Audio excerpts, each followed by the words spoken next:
오늘은 한국 근대문학의 대표적인 단편소설 현진건의 술 권하는 사회를 함께 읽어보겠습니다. 이 작품은 1920년대 일제강점기 식민지 조선의 어둡고 혼란스러운 현실 속에서 발표되었습니다. 당시 사회의 부조리와 인간의 나약함 그리고 지식인들의 내면적 갈등을 섬세하게 그려낸 작품으로 평가받습니다. 작가 현진건은 사실주의 문학의 선구자로 운수 좋은 날, 빈처 등 인간의 비극적 현실을 사실적으로 묘사한 작품들로 잘 알려져 있습니다. 그럼 지금부터 술이 아닌 현실이 더 쓰게 느껴지는 이야기, 현진건의 술 권하는 사회 작품 속으로 떠나가 보겠습니다.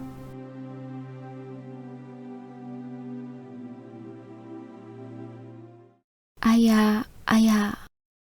홀로 바느질을 하고 있던 아내는 얼굴을 살짝 찌푸리고 가늘고 날카로운 소리로 부르짖었다. 바늘 끝이 왼손 엄지손가락 손톱 밑을 찔렀습니다. 그 손가락은 가늘게 떨고 하얀 손톱 밑으로 앵두빛 같은 피가 비친다. 그것을 볼 사이도 없이 아내는 얼른 바늘을 빼고 다른 손 엄지손가락으로 그 상처를 누르고 있다. 그러면서 하던 일까지를 팔꿈치로 고이고이 밀어 내려놓았다. 이윽고 눌렀던 손을 떼어보았다. 그 언저리는 인제 다시 피가 아니 나려는 것처럼 혈색이 없다. 하더니 그 희던 꺼풀 밑에 다시금 꽃물이 차츰차츰 밀려온다. 보일 듯 말 듯한 그 상처로부터 좁쌀 낙 같은 빗방울이 송송 쏟는다. 또 아니 누를 수 없다. 이만하면 그 구멍이 아물었으려니 하고 손을 떼면 또 얼마 아니 되어 피가 비치어 나온다. 인제 헝겊 오락지로 쳐매는 수밖에 없다. 그 상처를 누른 채 그는 바느질 고리에 눈을 주었다. 거기 쓸만한 오락지는 실패 밑에 있다. 그 실패를 밀어내고 그 오락지를 두 새끼손가락 사이에 집어 올리려고 한동안 애를 썼다. 그 오락지는 마치 풀로 붙여둔 것 같은 고리 밑에 착 달라붙어 세상 잡혀지지 않는다. 그 두 손가락은 헛되이 그 오락지 위를 긁적거리고 있을 뿐이다. 왜 집혀지지를 않아? 그는 마침내 울듯이 부르짖었다. 그리고 그것을 집어줄 사람이 없나 하는 듯이 방 안을 둘러보았다. 방 안은 텅 비어 있다. 어느 니 하나 없다. 호젓한 허영만 그를 휩싸고 있다. 바깥도 죽은 듯이 고요하다. 시시로 퐁퐁하고 떨어지는 수도의 물방울 소리가 쓸쓸하게 들릴 뿐 문득 정등불이 광채를 더하는 듯 하였다. 벽상에 걸린 괴종의 거울이 번들하며 새로 한 점을 가리키려는 시침이 위협하는 듯이 그의 눈을 쏜다. 그의 남편은 그때껏 돌아오지 않았었다. 아내가 되고 남편이 된 지는 벌써 오랜 일이다. 어느덧 7, 8년이 지냈으리라. 학원만 같이 있어 본 나를 헤아리면 단 1년이 들락말락한다. 그의 남편이 서울서 중학을 마쳤을 때 그와 결혼하였고 그러자마자 고만 동경에 부급한 까닭이다. 거기서 대학까지 졸업을 하였다. 이 길고 긴 세월에 아내는 얼마나 괴로웠으며 외로웠으랴.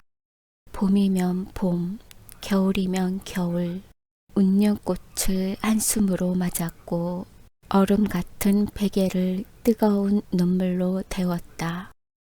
몸이 아플 때, 마음이 쓸쓸할 때 얼마나 그가 그리웠으랴. 하건만 아내는 이 모든 고생을 이를 악물고 참았었다.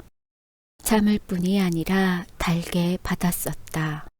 그것은 남편이 돌아오기만 하면 하는 생각이 그에게 위로를 주고 용기를 준 까닭이었다. 남편이 동경에서 무엇을 하고 있나? 공부를 하고 있다.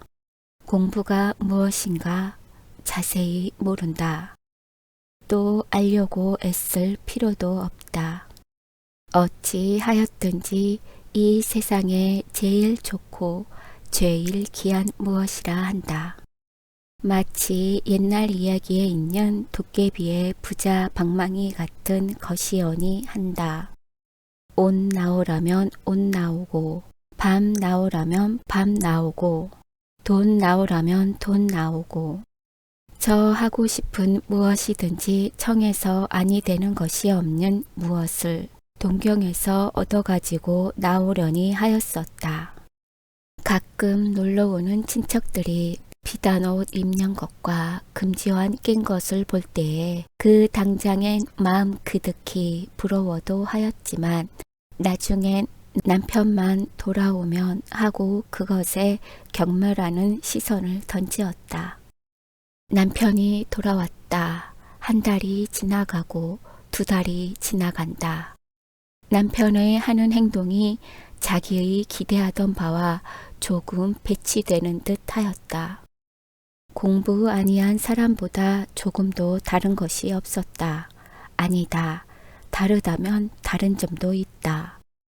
남은 돈벌이를 하는데 그의 남편은 도리어 집안 돈을 쓴다. 그러면서도 어디인지 분주히 돌아다닌다. 집에 들면 정신없이 무슨 책을 보기도 하고 또는 밤새도록 무엇을 쓰기도 하였다. 저러는 것이 참말 부자 방망이를 만드는 것인가 보다. 아내는 스스로 이렇게 해석한다. 또 두어 달 지나갔다. 남편의 하는 일은 늘 한 모양이었다. 한 가지 더한 것은 때때로 깊은 한숨을 쉬는 것뿐이었다. 그리고 무슨 근심이 있는 듯이 얼굴을 펴지 않았다. 몸은 나날이 축이 나간다. 무슨 걱정이 있는고? 아내는 따라서 근심을 하게 되었다.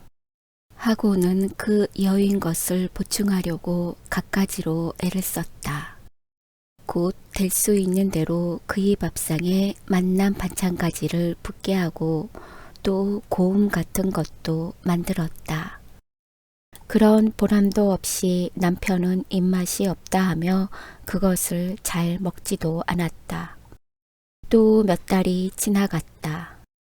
인생 출입을 뚝 끊고 늘 집에 붙어 있다. 걸핏하면 성을 낸다. 입버릇 모양으로 화난다 하였다. 어느 날 새벽 아내가 어렴풋이 잠을 깨어 남편의 누웠던 자리를 더듬어 보았다. 쥐이는 것은 이불자락뿐이다. 잠결에도 조금 실망을 아니 느낄 수 없었다. 잃은 것을 찾으려는 것처럼 눈을 부스스 떴다. 책상 위에 머리를 쓰러뜨리고 두 손으로 그것을 움켜쥐고 있는 남편을 보았다. 흐릿한 의식이 돌아옴에 따라 남편의 어깨가 덜썩덜썩 움직임도 깨달았다. 흑흑 느끼는 소리가 귀를 울린다. 아내는 정신을 바짝 차리었다. 불현듯이 몸을 일으켰다. 이윽고 아내의 손은 가볍게 남편의 등을 흔들며 목에 걸리고 나오지 않는 소리로 왜 이러고 계셔요? 라고 물어보았다. 남편은 아무 대답이 없다. 아내는 손으로 남편의 얼굴을 괴어들려고 할 즈음에 그것이 뜨뜻하게 눈물에 젖은 것을 깨달았다. 또 한두어 달 지나갔다. 처음처럼 다시 출입이 자유로웠다. 구역이 날 듯한 술 냄새가 밤늦게 돌아오는 남편의 입에서 나게 되었다. 그것이 요사이 일이다. 오늘 밤에도 지금까지 돌아오지 않았다. 초저녁부터 아내는 별별 생각을 다 하면서 남편을 고대고대하고 있었다. 지리한 시간을 속히 보내려고 치웠던 일까지를 또 꺼내었다. 그것조차 뜻같이 아니 되었다. 때때로 바늘이 헛되이 움직이었다. 마침내 그것에 찔리고 말았다. 어디를 가서 이때껏 오시지 않아. 아내는 이제 아픈 것도 잊어버리고 짜증을 내었다. 잠깐 그를 떠났던 공상과 환영이 다시금 그의 머리에 떠돌기 시작하였다. 이상한 꽃을 수놓은 흰 보호 위에 맛난 요리를 담은 접시가 번쩍인다. 여러 친구와 술을 권커니 잡거니 하는 광경이 보인다. 그의 남편은 미친 듯이 껄껄 웃는다. 나중에는 검은 휘장이 스르르 하느듯이 그 모든 것이 사라져 버리더니 낭자한 요리상만이 보이기도 하고 술병만 희게 빛나기도 하고 아까 그 기생이 한 팔로 땅을 짚고 진저리를 쳐가며 웃는 꼴이 보이기도 하였다.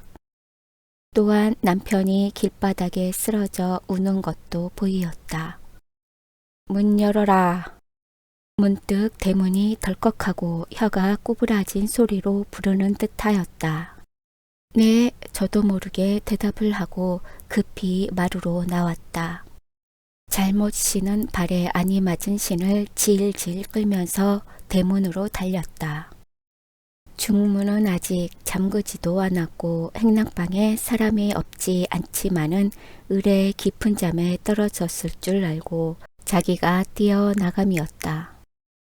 가느름한 손이 어둠 속에서 희게 빗장을 잡고 한참 실랑이를 한다. 대문은 열렸다. 밤바람이 선뜻하게 얼굴에 안친다. 문 밖에는 아무도 없다. 온 골목에 사람의 그림자도 볼 수 없다. 검푸른 밤빛이 허연 길 위에 그물그물 깃들였을 뿐이었다. 아내는 무엇에 놀란 사람 모양으로 한참 멀거니 서 있었다. 문득 급격히 대문을 닫힌다. 마치 그 열린 사이로 악마나 들어올 것처럼. 그러면 바람소리였구먼 하고 싸늘한 밤을 쓰다듬으며 해쭉 웃고 발길을 돌리었다. 아니, 내가 분명히 들었는데 혹 내가 잘못 보지를 않았나? 길바닥에나 쓰러져 있었으면 보이지도 않을 터야. 중간문까지 다다르자 벼랑간 이런 생각이 그의 걸음을 멈추게 하였다. 대문을 또 좀 열어볼까? 아니야, 내가 헛들었지. 그래도 혹. 아니야, 내가 헛들었지. 망설거리면서도 꿈꾸는 사람 모양으로 저도 모를 사이에 마루까지 올라왔다. 매우 기묘한 생각이 번개같이 그의 머리에 번쩍인다. 내가 대문을 열었을 때 나 몰래 들어오지나 않았나? 과연 방 안에 무슨 소리가 나는 것 같았다. 확실히 사람의 기척이 있다. 어른에게 꾸중 모시러 가는 어린애처럼 조심조심 방문 앞에 왔다. 그리고 문간 아래로 손을 대며 하염없이 웃는다. 그것은 제 잘못을 용서해 주십사 하는 어린애 같은 웃음이었다. 조심조심 방문을 열었다. 이불이 어째 움직움직 하는 듯 하였다. 나를 속이려고 이불을 쓰고 누웠구먼 하고 마음속으로 소곤거렸다. 가만히 내려앉는다. 그 모양이 이것을 건드려서 큰일이 나지요 하는 듯 하였다. 이불을 팔쩍 쳐들었다. 비인 요가 하얗게 드러난다. 그제야 확실히 안이 온 줄 안 것처럼 안이 왔구먼, 안 왔어 라고 울듯이 부르짖었다. 남편이 돌아오기는 새로 2점이 훨씬 지난 뒤였다. 무엇이 털썩 하는 소리가 들리고 잇따라 아씨 아씨 라고 부르는 소리가 귀를 때릴 때에야 아내는 비로소 아직도 앉았을 자기가 이불 위에 쓰러져 있음을 깨달았다. 기실 잠기 어두운 할멈이 대문을 열었으리만큼 아내는 깜빡 잠이 깊이 들었었다. 하건만 그는 문경에서 방황하는 정신을 당장에 수습하였다. 두어 번 얼굴을 쓰다듬자마자 불현듯 밖으로 나왔다. 남편은 한 다리를 마루끝에 걸치고 한 팔을 베고 옆으로 누워있다. 숨소리가 시근시근 한다. 막 구두를 벗기고 일어나 할멈은 검붉은 상을 찡그러 붙이며 어서 일어나 방으로 들어가세요 라고 한다. 응, 일어나지. 나리는 혀를 억지로 돌리어 코와 입으로 대답을 하였다. 그래도 몸은 꿈쩍도 안 연다. 도리어 그 개게 풀린 눈을 자려는 것처럼 스르륵 감는다. 아내는 눈만 비비고 서 있다. 어서 일어나셔요. 방으로 들어가시라니까. 이번에는 대답조차 아니한다. 그 대신 무엇을 잡으려는 것처럼 손을 내어줬더니 물, 냉수를 좀 주어 라고 중얼거렸다. 할멈은 얼른 물을 따라 이취자의 코 밑에 놓았건만 그 사이에 벌써 아까 청을 잊은 것 같이 취한 이는 물을 먹으려고도 앉는다. 왜 물을 아니 잡수셔요? 곁에서 할멈이 깨우쳤다. 응, 먹지 먹어 하고 그제야 주인은 한 팔을 짚고 고개를 든다. 한꺼번에 물 한 대접을 다 들이켜 버렸다. 그리고는 또 쓰러진다. 에그 또 눕네 하고 할멈은 우물로 기어드는 어린이를 안으려는 모양으로 2 손을 내어민다. 할멈은 고만가 자게 주인은 귀치 않다는 듯이 말을 한다. 이를 어찌해 하는 듯이 멀거니 서 있는 아내도 할멈이 고만 갔으면 하였다. 남편을 붙들어 일으킬 생각이야 간절하였지만은 할멈이 보는데 어찌 그럴 수 없는 것 같았다. 혼이 난 지가 7, 8년이 되었으니 그런 파수야 되었으련만 같이 있어 본 나를 꼽아보며 그는 아직 갓 시집온 색시였다. 할멈은 가 자게란 말이 목까지 올라왔지만 입술에서 사라지고 말았다. 마음 극히 할멈이 돌아가기만 기다릴 뿐이었다. 좀 일으켜 드려야지. 가기는커녕 이런 말을 하고 할멈은 선 웃음을 치면서 마루로 부득부득 올라온다. 그 모양은 마치 주인 나리가 약주가 취하시거든 방에까지 모셔다 드려야 제 도리에 옳지요 하는 듯 하였다. 자, 할멈은 아씨를 보고 히히 웃어가며 나리 등 밑으로 손을 넣는다. 왜 이래 내가 일어날 테야 하고 몸을 움직이더니 정말 주인이 부스스 일어난다. 마루를 쾅쾅 눌러 디디며 비틀비틀 곧 쓰러질 듯한 보조로 방문을 향하여 걸어간다. 와지끈하며 문을 열어 젖히고는 방 안으로 들어간다. 아내도 뒤따라 들어왔다. 할멈은 중각턱을 넘어설 때 몇 번 혀를 차고는 저갈대로 가버렸다. 벽에 엇비슷하게 기대어 있는 남편은 무엇을 생각하는 듯이 고개를 숙이고 있다. 그의 말라붙은 관자놀이에 펄떡거리는 푸른 맥을 아내는 걱정스럽게 바라보면서 남편 곁으로 다가온다. 아내의 한 손은 양복 깃을, 또 한 손은 그 소매를 잡으며 화한 목성으로 자 벗으셔요 하였다. 남편은 문득 미끄러지는 듯이 벽을 타고 내려앉는다. 그의 쭉 뻗친 발끝에 이불자락이 저리로 밀려간다. 에그 왜 이리 하셔요. 벗자는 옷은 아니 벗으시고. 그 서슬에 넘어질 뻔한 아내는 애달프게 부르짖었다. 그러면서도 같이 따라 앉는다. 그의 손은 또 옷을 잡았다. 옷이 구겨집니다. 제발 좀 벗으셔요. 라고 아내는 애원을 하며 옷을 벗기려고 애를 쓴다. 하나 취한 이의 등이 천근같이 벽에 척 들러붙었으니 벗겨질 리가 없다. 애를 쓰다 옷을 놓고 물러앉으며 원 참 누가 술을 이처럼 권하였노? 라고 짜증을 낸다. 누가 권하였노? 누가 권하였노? 흥흥. 남편은 그 말이 몹시 귀에 거슬리는 것처럼 곰 쌉는다. 그래 누가 권했는지 마누라가 좀 알아내겠소? 하고 낄낄 웃는다. 그것은 절망의 가락을 띤 쓸쓸한 웃음이었다.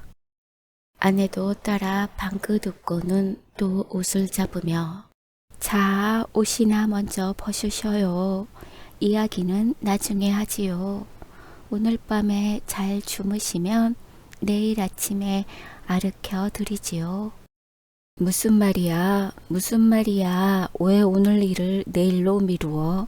할 말이 있거든 지금 해. 지금은 약주가 취하셨으니 내일 약주가 깨시거든 하지요. 무엇? 약주가 취해서? 하고 고개를 절레절레 흔들며 천만에 누가 술이 취했단 말이오. 내가 공연히 이러지 정신은 말똥말똥하오. 꼭 이야기하기 좋을 만해. 무슨 말이든지. 자. 글쎄 왜 못 잡수시는 약주를 잡수셔요. 그러면 몸에 축이 나지 않아요. 하고 아내는 남편의 이마에 흐르는 진땀을 씻는다. 이 취자는 머리를 흔들며 아니야 그런 말을 듣자는 것이 아니야 하고 아까 일을 추상하는 것처럼 말을 끊었다가 다시금 말을 이어 옳지 누가 나에게 술을 권했단 말이오. 내가 술이 먹고 싶어서 먹었단 말이오. 자시고 싶어 잡수신 건 아니지요. 누가 당신께 약주를 권하는지 내가 알아낼까요? 첫째는 화중이 술을 권하고 둘째는 하이칼라가 약주를 권하지요. 아내는 살짝 웃는다. 내가 어지간히 알아맞혔지요 하는 모양이었다. 남편은 고소한다. 틀렸소. 잘못 알았소. 화중이 술을 권하는 것도 아니고 하이칼라가 술을 권하는 것도 아니오. 나에게 술을 권하는 것은 따로 있어. 마누라가 내가 어떤 하이칼라한테나 홀려 다니거나 그 하이칼라가 늘 내게 술을 권하거니 하고 근심을 했으면 그것은 헛것정이지. 나에게 하이칼라는 아무 소용도 없소. 나의 소용은 술뿐이요. 술이 창자를 휘돌아 이것저것을 잊게 만드는 것을 나는 취할 뿐이요. 하더니 호련 어조를 고쳐 감개무량하게 유망한 머리를 알코올로 마비하니 시킬 수 없게 하는 그것이 무엇이란 말이오. 하고 긴 한숨을 내어 쉰다. 물큰물큰한 술 냄새가 방 안에 흩어진다. 아내에게는 그 말이 너무 어려웠다. 고만 묵묵히 입을 다물었다. 눈에 보이지 않는 무슨 벽이 자기와 남편 사이에 깔리는 듯 하였다. 남편의 말이 길어질 때마다 아내는 이런 쓰디쓴 경험을 맛보았다. 이런 일은 한두 번이 아니었다. 이윽고 남편은 기막힌 듯이 웃는다. 흥 또 못 알아듣는군. 묻는 내가 그러지. 마누라야 그런 말을 알 수 있겠소. 내가 설명해 드리지. 자세히 들어요. 내게 술을 권하는 것은 화증도 아니고 하이칼라도 아니오. 이 사회란 것이 내게 술을 권한다오. 이 조선사회란 것이 내게 술을 권한다오. 알았소? 팔자가 좋아서 조선에 태어났지 딴 나라에 낫더면 술이나 얻어먹을 수 있나. 사회란 무엇인가 아내는 또 알 수가 없었다. 어찌하였든 딴 나라에는 없고 조선에만 있는 요릿집 이름이여니 한다. 조선에 있어도 아니 다니면 그만이지요. 남편은 또 아까 웃음을 재우친다. 술이 정말 아니 취한 것 같이 또렷또렷한 어조로 허허 기막혀. 그 한 분자된 이상해야 다니고 아니 다니는 게 무슨 상관이야. 집에 있으면 아니 권하고 밖에 나가야 권하는 줄 아는가 보아. 그런 게 아니야. 무슨 사회란 사람이 있어서 밖에만 나가면 나를 꼭 붙들고 술을 권하는 게 아니야. 무어라 할까. 저 우리 조선 사람으로 성립된 이 사회란 것이 내게 술을 아니 못 먹게 한단 말이오. 어째 그렇소? 또 내가 설명을 해드리지. 여기 회를 하나 꾸민다 합시다. 거기 모이는 사람 놈치고 처음은 민족을 위하느니 사회를 위하느니 그러는데 제 목숨을 바쳐도 아깝지 않으니 아니하는 놈이 하나도 없어. 하다가 단 이틀이 못 되어 한층 소리를 높이며 손가락을 하나씩 둘씩 꼽으며 되지 못한 명예싸움, 쓸데없는 지위 다툼질, 내가 옳으니 네가 그르니, 내 권리가 많으니 네 권리 적으니, 밤낮으로 서로 찢고 뜯고 하지. 그러니 무슨 일이 되겠소. 회뿐이 아니라 회사이고 조합이고 우리 조선놈들이 조직한 사회는 다 그 조각이지. 이런 사회에서 무슨 일을 한단 말이오. 하려는 놈이 어리석은 놈이야. 저기 정신이 바로 박힌 놈은 피를 토하고 죽을 수밖에 없지. 그렇지 않으면 술밖에 먹을 게 도무지 없지. 나도 전자에는 무엇을 좀 해보겠다고 애도 써보았어. 그것이 뭐다 수포야. 내가 어리석은 놈이었지. 내가 술을 먹고 싶어 먹는 게 아니야. 요사이는 좀 낫지만은 처음 배울 때에는 마누라도 아다시피 죽을 애를 썼지. 그 먹고 난 뒤에 괴로운 것이야 겪어본 사람이 아니면 알 수 없지. 머리가 지끈지끈 아프고 먹은 것이 다 돌아 올라오고 그래도 아니 먹는 것보다 나았어. 몸은 괴로워도 마음은 괴롭지 않았으니까. 그저 이 사회에서 할 것은 주정꾼 노릇밖에 없어. 공연히 그런 말 말아요. 무슨 노릇을 못해서 주정꾼 노릇을 해요? 남이라서. 아내는 부지불식간에 흥분이 되어 열기 있는 눈으로 남편을 바라보고 불쑥 이런 말을 하였다. 그는 제 남편이 이 세상에 가장 거룩한 사람이여니 한다. 따라서 어느 니보다 제일 잘 될 줄 믿는다. 몽룡 하나마 그의 목적이 원대하고 고상한 것도 알았다.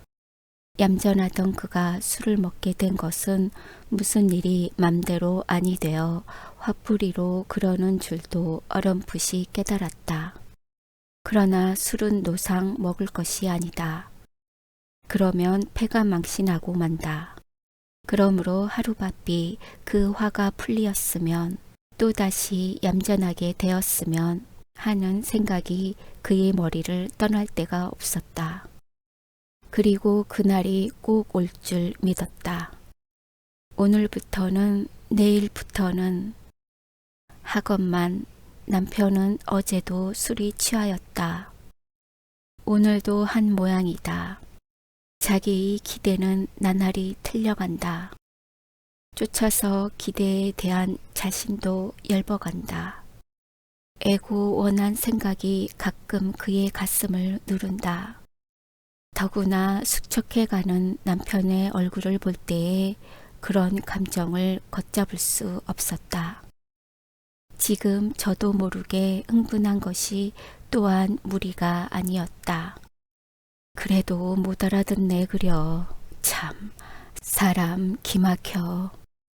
본 정신 가지고는 피를 토하고 죽든지 물에 빠져 죽든지 하지.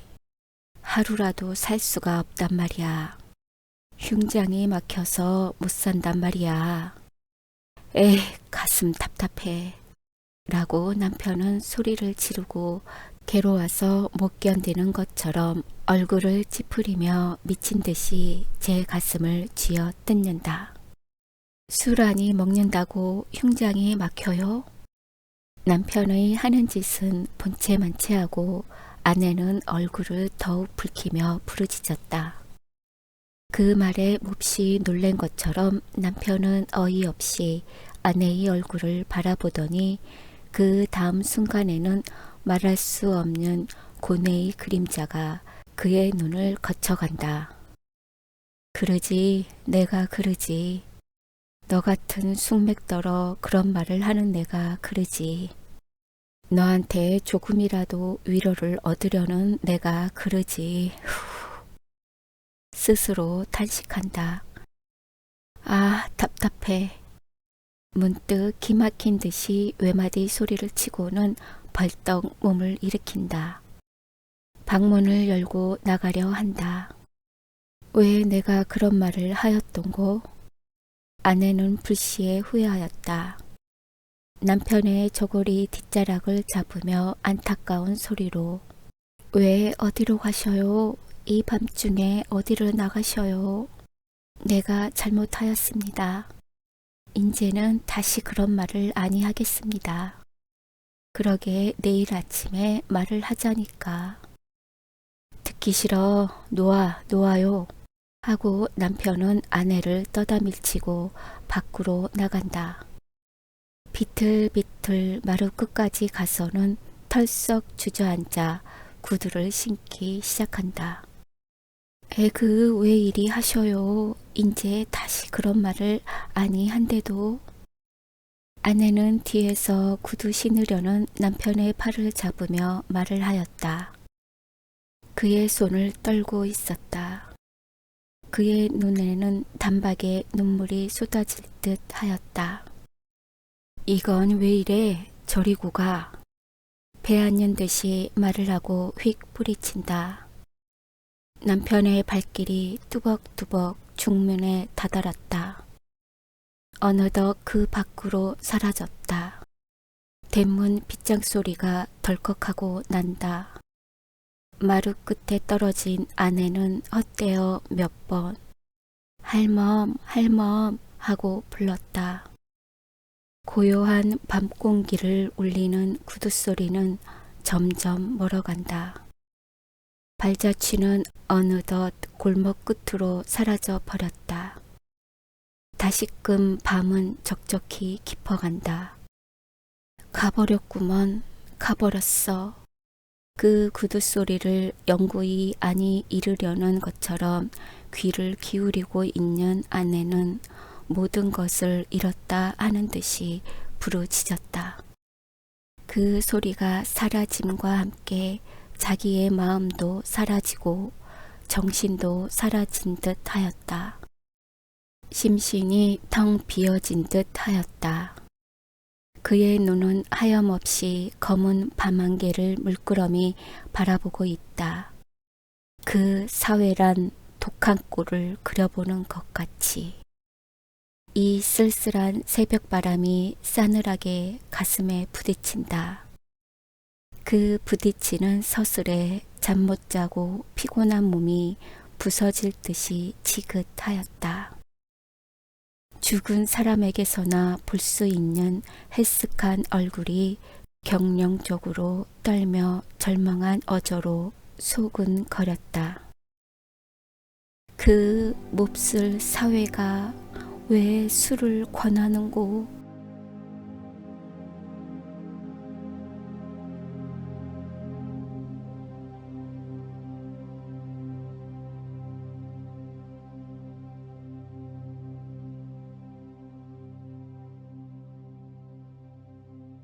구독, 좋아요 부탁드려요.